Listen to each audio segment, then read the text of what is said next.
அஸ்ஸலாமு அலைக்கும் ரஹ்மத்துல்லாஹி வபரகாத்துஹு. பிஸ்மில்லாஹி ரஹ்மானிரஹீம். 40 ஹதீஸ்களை மனனம் செய்து இன்ஷா அல்லாஹ் இம்மேலும் மறுமேலும் வெற்றி பெறுவோமாக. ஆமீன் ஆமீன் யா ரப்பில் ஆலமீன்.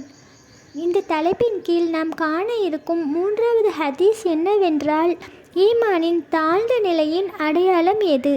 ஈமானின் தாழ்ந்த நிலையின் அடையாளம் எது என்பது பற்றி நம் நபிகள் நாயகம் ஸல்லல்லாஹு அலைஹி வஸல்லம் அவர்கள் நவின்றுள்ளார்கள்.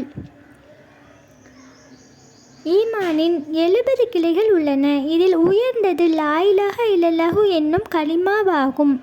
இன்னும் அதில் மிகவும் குறைந்தது மனிதர்களுக்கு நோவினையை அளிக்கக்கூடிய வஸ்துக்களை நடைபாதையிலிருந்து அகற்றுவதாகும். அறிவிப்பாளர் அபூ ஹுரைரா ரலியல்லாஹு அன்ஹு அவர்கள். இதன் விளக்கம் என்ன என்பது பற்றி இப்போ நம்ம பார்க்கலாம். ஈமானில் 70 கிளைகளை பற்றிய விவரங்களை திக்ருகளின் சிறப்பு என்னும் கிதாபில் படித்து தெரிந்து கொள்ள முடியும்.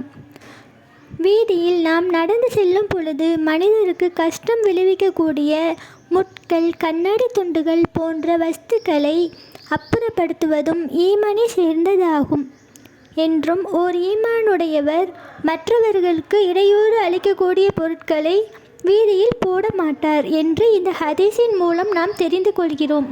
இன்ஷா அல்லாஹ் நாமும் இந்த ஹதீஸின் படி நடந்து கொள்ள அல்லாஹ் நமக்கு உதவி செய்வானாக. ஆமீன் ஆமீன் யா ரப்பில் ஆலமீன். அஸ்ஸலாமு அலைக்கும் ரஹ்மத்துல்லாஹி வபரகாத்துஹு.